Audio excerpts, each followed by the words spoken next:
నమస్తే, నేను అంకిత. నరేంద్ర మోడీ ఆంధ్రాకి మరో వరం ప్రకటించినట్లు తెలుస్తుంది. అయితే ఆంధ్రాకి జాతీయ రహదారులపైన 7,000 కోట్లు కేటాయించినట్టు తెలుస్తుంది. అయితే నితీష్ కుమార్ బాటలోనే చంద్రబాబు నాయుడు కూడా వెళ్తున్నారా అన్న విషయంపై డిస్కస్ చేయడానికి నాతో పాటు సీనియర్ జర్నలిస్ట్ సిఎస్ సార్ ఉన్నారు. ఆయనతో మాట్లాడదాం.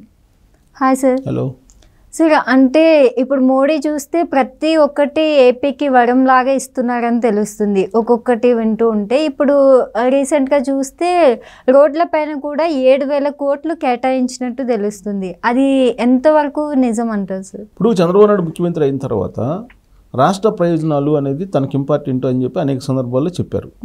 ఆ దిశగా ఆయన అడుగులు వేస్తూ ఉన్నారు. దానికి సహకారం కూడా కేంద్రం నుంచి లభిస్తూ ఉంది. సరే, ఆంధ్రప్రదేశ్కి కలిసి వచ్చినటువంటి కాలం అని చెప్పి అనుకోవాలి. కారణం ఏంటంటే ఆంధ్రప్రదేశ్లో అలాగే కేంద్రంలో 2 చోట్ల కూడా డబుల్ ఇంజిన్ సర్కార్ ఉంది, ఎన్డీఏ సర్కార్ ఉంది. ఈ ఎన్డీఏ సర్కార్లో కూడా తెలుగుదేశం పార్టీ చాలా కీలకంగా ఉంది. చంద్రబాబు నాయుడు అక్కడ ఢిల్లీ ప్రభుత్వంలో కూడా కీలకంగానే ఉన్నారు.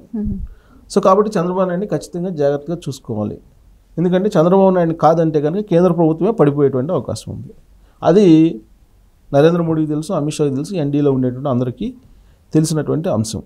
అలా అని చెప్పి చంద్రబాబు నాయుడు కేంద్ర ప్రభుత్వాన్ని పడగొట్టేటువంటి ఆలోచన చేస్తారంటే చెయ్యరు, చేసేటువంటి అవకాశం లేదు. దానికి కారణం ఏంటంటే రాష్ట్ర ప్రయోజనాలు అనేది దెబ్బతిన్నాయి. 2019 ఎన్నికలకు ముందు ఎన్డీఏ నుంచి బయటికి రావడంతో జగన్మోహన్ రెడ్డి అధికారంలోకి రాగలిగాడు. వచ్చిన తర్వాత 2019 నుంచి 2024 వరకు రాష్ట్రాన్ని విధ్వంసం చేశారు. ఇప్పుడు పునర్నిర్మాణం చేయటం అంటే అతి కష్టంగా ఉంది. ఈ 5 సంవత్సరాల టెన్యూర్లో దాదాపు 20 ఏళ్ల పాటు ఆంధ్రప్రదేశ్ వెనక్కబడిపోయిందని చెప్పి ఆయన వేస్తున్నటువంటి అంచనాలు. ఆ మేరకు శ్వేతపత్రాలు కూడా రిలీజ్ చేస్తూ ఉన్నారు. ఇంకొక వైపు ఏం చేస్తున్నారంటే రాబోయేటువంటి రోజుల్లో 2029 నాటికి ఏం చేయాలి, ఆంధ్రప్రదేశ్లో 2047 నాటికి ఏం చేయాలి, భారతదేశం ప్రపంచంలో నెంబర్ 1 కాబోతుంది, దాంట్లో ఆంధ్రప్రదేశ్ నెంబర్ 1గా ఉండాలి అనేటువంటి ఒక కాన్సెప్ట్లో ఆయన విజన్ తయారు చేసుకుంటున్నారు. ఎప్పుడైనా సరే చంద్రబాబు నాయుడు ఒక విజన్ తయారు చేస్తారు, ఆ విజన్ ప్రకారం వెళ్తూ ఉంటారు.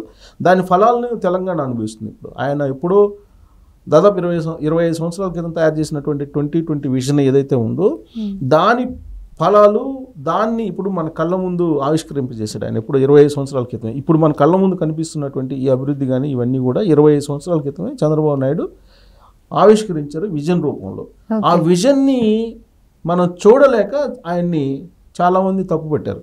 చూడలేనటువంటి వాళ్ళు చాలామంది తప్పుపట్టారు ఆయన్ని. 2020 విజన్ అంతా దాన్ని రకరకాలుగా 420 అంటూ ఇలా రకరకాలుగా దాన్ని విమర్శలు ఆరోపణలు చేయడం జరిగింది. కానీ దాని ఫలితాలు ఇప్పుడు చూస్తున్నారు కాబట్టి ఇప్పుడు ఎవరు కూడా అంటలేదు. ఈవెన్ కేటీఆర్ కూడా మాజీ మంత్రి చంద్రబాబు నాయుడు రాజకీయంగా విమర్శించవచ్చు కానీ ఆయన విజన్ని మనం తప్పుపట్టలేము అని చెప్పేసి అన్నాడు. చంద్రబాబు నాయుడు ఏదైతే విజన్ తయారు చేశారో ఆ విజన్ ప్రకారమే కేసీఆర్ కానీ అంతకుముందు ముఖ్యమంత్రి చేసినటువంటి కిరణ్ కుమార్ రెడ్డి కానీ ఆయనకన్నా ముందుగా చేసిన రోసీ కానీ ఆయనకన్నా ముందు చేసినటువంటి రాజశేఖర్ రెడ్డి కానీ ఆ విజన్ ప్రకారం వెళ్ళారు. విజన్ పట్టుకునే వెళ్ళారు. ఒక బాట వేశారు చంద్రబాబు నాయుడు, ఒక ట్రాక్ వేశారు. ఆ ట్రాక్ని తప్పకుండా వీళ్ళు వెళ్ళారు. ఈ మధ్యకాలంలో చంద్రబాబు నాయుడు చెప్పింది కూడా అదే, తాను ట్రాక్ వేశాను అభివృద్ధికి, ఆ ట్రాక్లో నడిచారు వీళ్ళందరూ. అందువల్ల ఇప్పుడు తెలంగాణలో అభివృద్ధి కనపడుతుంది. ఇవాళ హైదరాబాదు ప్రపంచం మొత్తం హైదరాబాద్ వైపు చూస్తుందంటే దానికి కారణం ఆ రోజు తయారు చేసినటువంటి విజనేను. కానీ ఆంధ్రప్రదేశ్ విషయంలో అలా జరగలేదు. 2014లో గెలిచిన తర్వాత ఆంధ్రప్రదేశ్ అభివృద్ధి కోసం ఒక ట్రాక్ అయితే ఆయన వేశారు, ఒక విజన్ అయితే తయారు చేశారు. ఆ విజన్ పూర్తి స్థాయిలో ట్రాక్ మీదకి వచ్చేటప్పటికి జగన్మోహన్ రెడ్డి ముఖ్యమంత్రి వచ్చారు.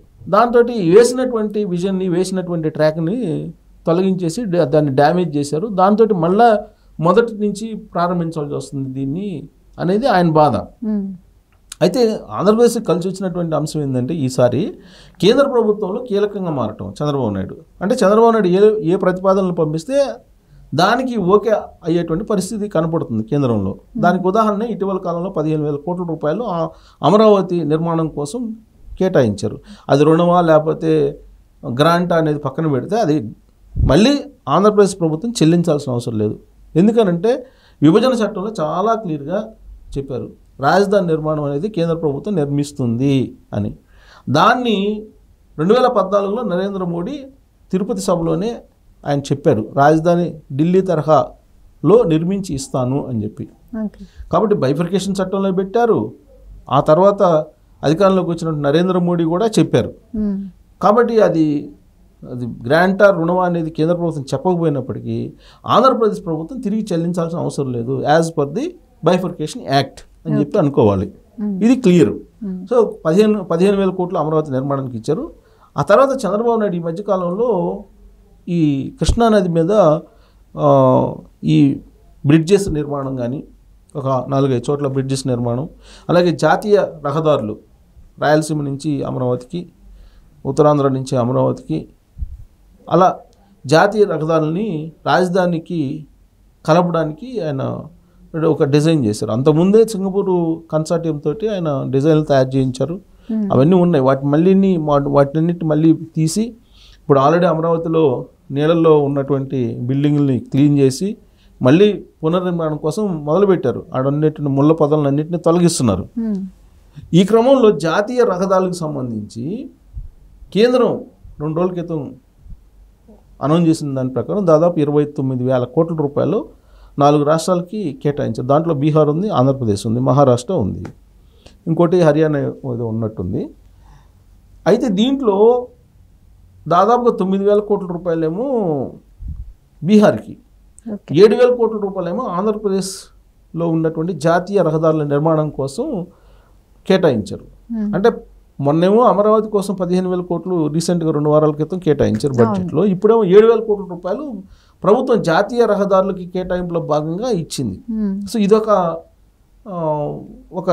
Good news. ఏపీకి 7,000 కోట్ల రూపాయలు జాతీయ రహదారుల నిర్మాణానికి ఇస్తున్నారని. సో ఇంకా రాబోయేటువంటి రోజుల్లో ఈ రహదారులకు సంబంధించినటువంటి లేదా ఓడరేవులకు సంబంధించినటువంటి ఎయిర్పోర్టుకు సంబంధించినటువంటి నిర్మాణాల కోసం కేంద్ర ప్రభుత్వం పూర్తి సహకారం అందిస్తుంది. దాంట్లో ఎలాంటి డౌట్ లేదు. ప్లస్ ఆ వాతావరణం కూడా కనిపిస్తుంది. కారణం ఏంటంటే ఎన్డీఏ ప్రభుత్వం అక్కడ ఇక్కడ 2 చోట్ల కూడా ఉండడం అనేది. సో నరేంద్ర మోడీకి అలాగే చంద్రబాబు నాయుడుకి మధ్య కార్డియల్ రిలేషన్ ఉంది కాబట్టి ప్రస్తుతం ఆ కార్డియల్ రిలేషన్ అనేది ఖచ్చితంగా ఆంధ్రప్రదేశ్ అభివృద్ధి దిశగా వెళ్ళడానికి, అమరావతి నిర్మాణం వేగంగా జరగడానికి ఉపయోగపడుతుంది అని చెప్పడంలో ఎలాంటి సందేహం లేదు.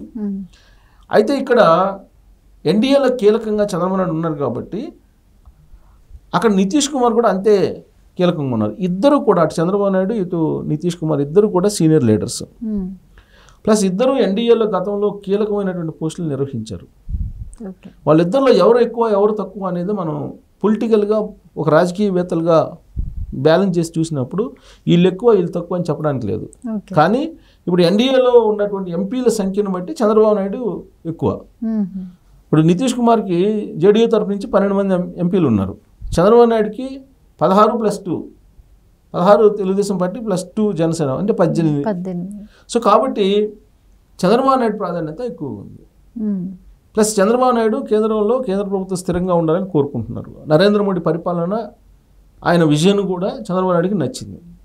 సో చంద్రబాబు నాయుడుకి నచ్చింది కాబట్టి అక్కడ కేంద్ర ప్రభుత్వంలో నరేంద్ర మోడీ ఉండాలి, ఆంధ్రప్రదేశ్ని అభివృద్ధి చేసుకోవాలి అనేది చంద్రబాబు నాయుడు యొక్క ఆలోచన. కానీ నితీష్ కుమార్ ఏంటి, ప్రత్యేక హోదా అడిగాడు ఈ మధ్యకాలంలో. ప్రత్యేక హోదా అడిగి తర్వాత ప్రత్యేక ప్యాకేజీకి ఆయన కూడా ఒప్పుకున్నారు. చంద్రబాబు నాయుడు ఎలా ఒప్పుకున్నారో ఆయన కూడా ఒప్పుకున్నారు. కాకపోతే బీహార్కి ఎక్కువ ఇస్తున్నారు, ఆంధ్రప్రదేశ్కి తక్కువ ఇస్తున్నారు అనేటువంటిది ఒక వేరియేషన్ మీడియాలో వస్తుంది. ఇప్పుడు జాతీయ రహదారులు కేటాయించినటువంటి ఫండింగ్లో 29,000 కోట్లలో కూడా అక్కడేమో 9,000 కోట్లు, ఇక్కడేమో 7,000 కోట్లు ఇచ్చారు. అంటే ఇక్కడ న్యూస్ ప్రొజెక్షన్ ఏం చేస్తున్నారు, చంద్రబాబు నాయుడుకి వ్యతిరేకంగా ఉండేటువంటి మీడియా నితీష్ కుమార్ ఏమో డిమాండ్ చేసి తెచ్చుకుంటున్నారు నిధులు, చంద్రబాబు నాయుడు ఏమో డిమాండ్ చేయలేకపోతున్నారు అని అంటున్నారు. చంద్రబాబు నాయుడు డిమాండ్ చేయకపోవటం కాదు, మొత్తం బడ్జెట్ సైజ్ తీసుకుంటే జాతీయ రహదారులకు కానీ, ఓడరేవులకు కానీ, లేదా ఎయిర్పోర్ట్లకు కానీ, విమానాశ్రయాలకి ఎంత కేటాయించారు తీసుకుంటే అక్కడ బీహార్ కన్నా ఎక్కువ ఇక్కడ ఫండ్స్ కేంద్ర ప్రభుత్వం కేటాయించినట్టు మనకు క్లియర్గా ఆ ఫండింగ్ సైజుని చూస్తే మనకు అర్థమవుతుంది. సో కాబట్టి నితీష్ కుమార్ డిమాండ్ చేసింది లేదు, ఈయన కామ్గా ఉన్నది లేదు, కేవలం అది మీడియా ఒక సృష్టి. సో నరేంద్ర మోడీ కూడా చెప్పేది ఏంటి, దేశ సమగ్ర అభివృద్ధి జరిగితేనే మొత్తం దేశం యొక్క జీడిపి పెరుగుతుంది, కాబట్టి అన్ని రాష్ట్రాలు ఇంపార్టెంట్ అని ఆయన చెప్తున్నాడు. దాంట్లో భాగంగా చంద్రబాబు నాయుడు ఆయన సీనియరు, ప్లస్ ఎన్డీఏకి బాగా తెలుసు, చంద్రబాబు నాయుడు కన్నెర చేస్తే ఏమైంది కూడా వాళ్ళకి తెలుసు. కాబట్టి బీహార్కి ఎక్కువ ఇవ్వటం, ఆంధ్రప్రదేశ్ తక్కువ ఇవ్వటం అనేది ఉండదు. ఇప్పుడు 7,000 కోట్ల రూపాయలలో కూడా 2,000 కోట్ల రూపాయలు తక్కువ బీహార్తో పోల్చుకుంటే అని అంటున్నారు. అయినంత మాత్రాన ఇప్పుడు మిగతా వచ్చినటువంటి ఫండ్స్ ఇప్పుడు వెనకబడిన ప్రాంతాలకి ఫండింగ్ ఇచ్చారు మొన్న. రాబోయేటువంటి రోజుల్లో ఇంకా ఎయిర్పోర్ట్ భోగాపురం ఎయిర్పోర్ట్కి కానీ ఇప్పుడు గ్రీన్ఫీల్డ్ ఎయిర్పోర్ట్స్ కొన్ని పెట్టుకోవాలని చూస్తున్నారు. ఇప్పుడు వాటికి కానీ ఇవన్నీ కూడా ఉన్నాయి. సో వీటన్నిటికి కూడా కేటాయింపులు ఎక్కువ ఉంటాయి. బీహార్ ఎక్కువ లేకపోతే ఆంధ్రప్రదేశ్ తక్కువ అలా ఉండదు. డెఫినెట్గా చంద్రబాబు నాయుడు అధికారంలో ఉన్నాడు కాబట్టి ఆయన ఖచ్చితంగా కీలక భాగస్వామి కాబట్టి ఆయన ఏదైనా ప్రపోజల్ పెడితే ఖచ్చితంగా కేంద్ర ప్రభుత్వం సహకారం అందిస్తుంది. పైగా ఆయన రాజకీయంగా బెనిఫిట్స్ అడగట్లేదు, ఆంధ్రప్రదేశ్కి మాత్రమే బెనిఫిట్స్ అడుగుతున్నారు, ఆంధ్రప్రదేశ్ ప్రయోజనాలకు మాత్రమే బెనిఫిట్స్ అడుగుతున్నారు. సో వరల్డ్ వైడ్ నుంచి త్వరలో రూర్బన్స్ అనేటువంటి ఒక స్కీమ్ కూడా రాబోతుంది. అది కనుక వస్తే ఆంధ్రప్రదేశ్లో ఉండేటువంటి గ్రామీణ ప్రాంతాల యొక్క రూపురేఖలు కంప్లీట్గా మారిపోయేటువంటి అవకాశం ఉంది. అద్భుతాలని చంద్రబాబు నాయుడు రాబోయేటువంటి రోజుల్లో సృష్టిస్తారు, సంపదను కూడా సృష్టిస్తారు అనేటువంటి ఒక అభిప్రాయం అయితే ఉంది. ప్లస్ పీపీపీ మోడ్లో అన్ని రకాల స్కీమ్స్ని కూడా ఇంప్లిమెంట్ చేసేటువంటి ప్రయత్నం చేస్తున్నారు. ఇవాళ పొలిట్ బ్యూరో సమావేశంలో కూడా జన్మభూమి 2 అనే దాన్ని తీసుకురావాలి. ప్రతి నెల పేదల రోజు అనేటువంటిది ఒక కాన్సెప్ట్ ఏదో పెట్టారు 10వ తారీఖున, దాన్ని కూడా ఇంప్లిమెంట్ చేయాలనుకుంటున్నారు.